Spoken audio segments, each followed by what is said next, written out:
한 주간 있었던 이슈를 소개해드리는 시간, 이슈 체크.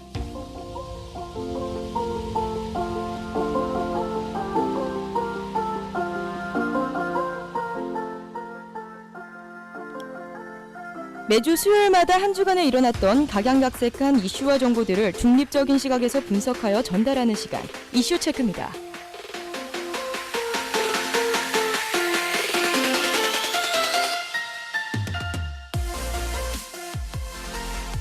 하고 여러분 안녕하십니까? 한 주간의 사회에 영향을 일으켰던 다양한 분야의 이슈들을 중립적인 관점에서 분석하여 전해드리는 이슈 체크입니다.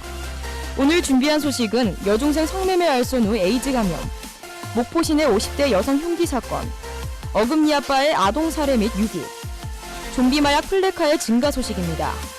계속해서 모바일과 SNS를 통해 불법 성매매가 이어지고 있는 가운데 우려했던 에이즈 감염이 터지면서 충격을 주고 있습니다. 메인 소식에서 자세히 알려드리도록 하겠습니다. 이 시간 여러분과 함께할 전 아나운서 주진입니다.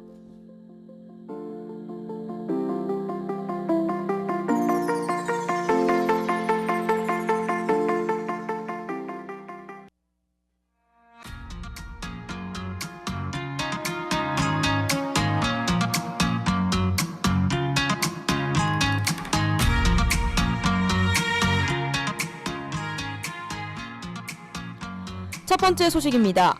한 여중생이 성매매 알선 조직의 게임에 빠져 조건 만남에 나섰다가 후천성 면역결핍증, 즉 에이즈에 걸렸습니다. 그런데 그 이후에도 성매매가 계속된 것으로 드러나면서 경찰이 성매수 남성 전원을 추적하고 있습니다. 경기도 용인의 한 중학교, 지난해 8월 3학년에 재학 중이던 A양은 친구 소개로 만난 주모 씨와 채모 씨의 게임에 빠져 이른바 조건 만남에 나섰습니다. 주 씨가 모바일 앱을 통해 끌어모은 30대에서 40대 남성들을 상대로 성매매를 한 겁니다. 어린 10대라는 점을 내세우고 피임 도구를 사용하지 않겠다고 약속해 건당 15만 원에서 20만 원씩 받았습니다. 성매매를 알선한 남성 한 명이 붙잡혔지만 태어난 태도로 2002년생이니까 성관계를 언제 해봤다고 피임 기구를 쓸 생각을 하냐며 당연한 듯 얘기에 시민들의 분노를 더했습니다.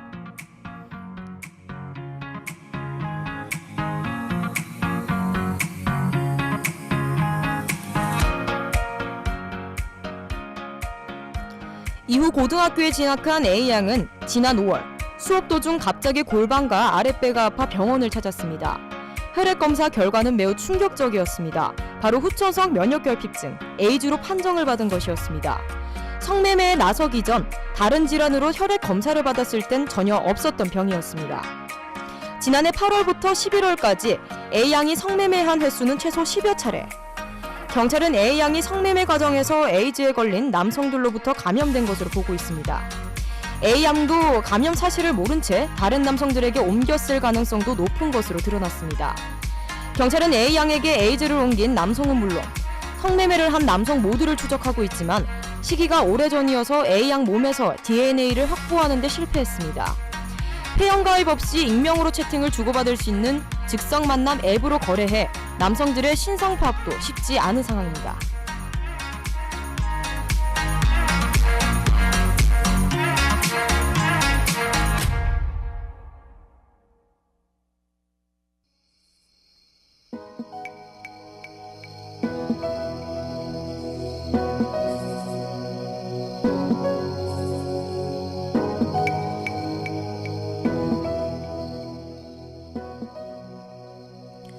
어제 오전 전남 목포 시내 천변 산책로에서 중년 여성을 흉기로 찌르고 도주한 50대 남성이 긴급 체포돼 경찰 조사를 벌였으나 혐의를 부인한 것으로 알려졌습니다. 여성은 예리한 흉기로 목과 왼쪽 어깨, 오른쪽 팔 등에 상처를 입고 피를 흘리고 홀로 벤치에 쓰러져 있었습니다. 그러던 중 신고를 받고 출동한 119 구급대원들에 의해 병원으로 옮겨져 치료를 받았지만 중태에 빠져 있는 것으로 알려졌습니다. 경찰 조사 결과 이날 오전 4시쯤 피해자와 연인 관계인 A씨가 함께 인근 편의점에 들러 산책로로 향한 사실이 확인됐습니다.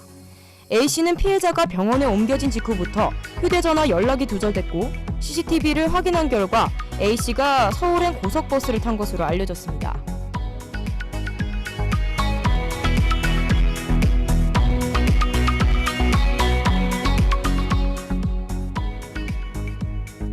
경찰은 서울 서초경찰서와 공조해 이날 오전 11시 50분쯤 서울 강남고속터미널에서 A씨를 붙잡았습니다.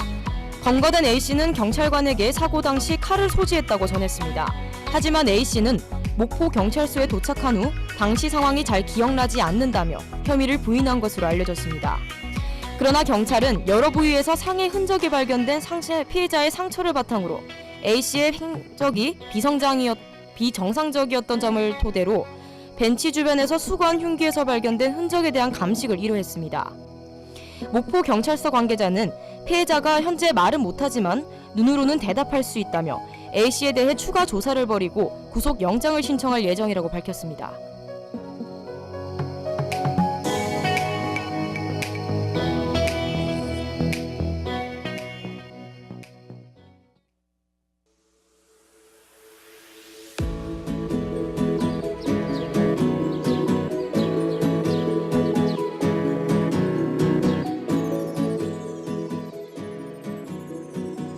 중학생 딸 친구를 살해한 뒤 시신을 유기한 혐의로 구속된 일명 어금니 아빠 이모 씨에 대해 삶이 일종의 거짓과 과장으로 이루어진 일종의 심리적 노출증 환자일 수도 있다는 전문가 분석이 나왔습니다.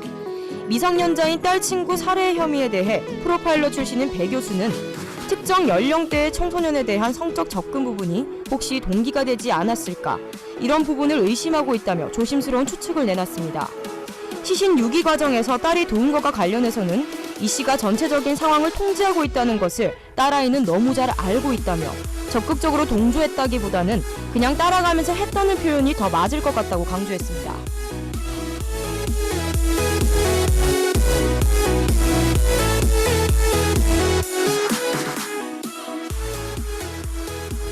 경찰에 따르면 이 씨의 딸도 범행을 공모한 사실을 인정했습니다.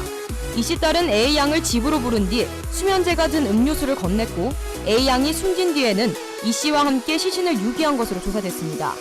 이 씨 딸은 경찰 조사에서 집에서 영화를 보고 놀자고 A 양을 집으로 데려왔고 수면제가 든 음료수를 건네 잠들게 하고 나는 나가서 다른 친구들과 놀다가 집에 들어오니 A 양이 죽어 있었다라고 진술했습니다.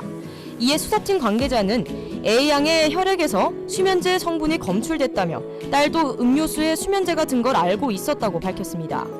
이 씨 딸은 아버지와 함께 A 양의 시신을 여행 가방에 담아 강원도 영월의 한 야산에 버렸다고 진술했으며 유기된 A 양의 시신은 나체 상태였지만 감식 때 성폭행 흔적은 발견되지 않았고 경찰은 성폭행 또는 성적 학대가 있었는지를 계속 조사하고 있는 상황입니다.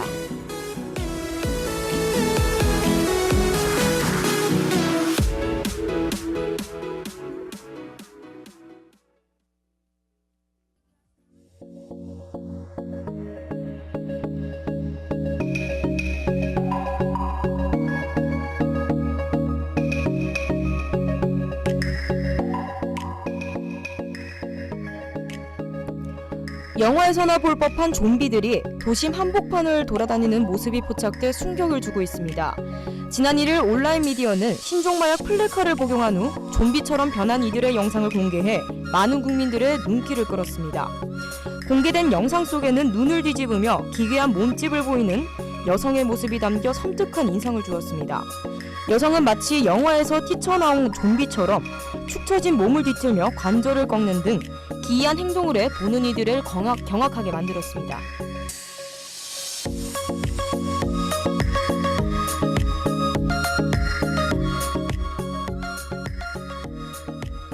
실제 약을 복용한 사람들이 마치 좀비처럼 행동해 좀비 마약이라 불리는 플래카는 작년부터 유행을 타기 시작했습니다.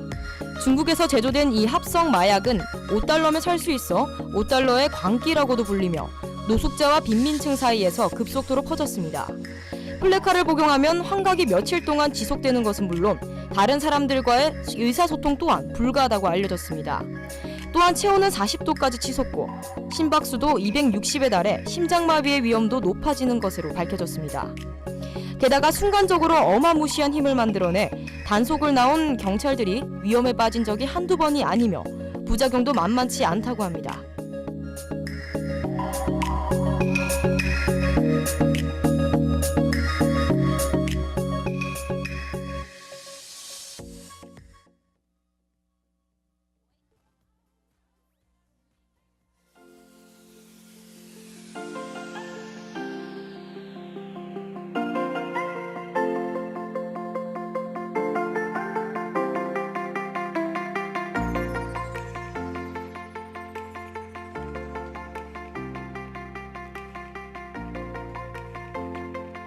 지금까지 한 주간의 주요 소식 전해드렸습니다. 마지막 소식에서 전해드린 좀비 마약 플레카에 대해 자세히 말씀드리자면 지난해 10대 미국 소년이 약에 취해 부부를 살해하고 인육을 먹은 일이 알려지면서 플레카의 위험성은 더욱 높아지고 있는 상황입니다. 미국의 한 전문의는 수많은 마약을 봐왔지만 그중에 가장 최악이 플레카라며 손도 대지 말라고 언급했습니다. 아시아권으로 넘어오는 현상이 높아지면서 한국에서도 비상이 걸릴 가능성이 높다고 합니다. 이상 저희가 준비한 소식은 여기까지입니다. 청취해주신 여러분 고맙습니다.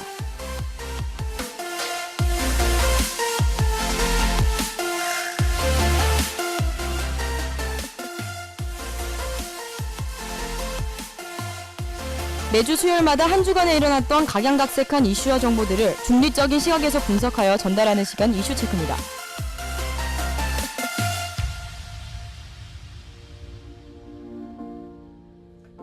이 시간 지금까지 제작의 주진희, 기술의 김정재, 여러분과 함께한 전 아나운서 주진이었습니다.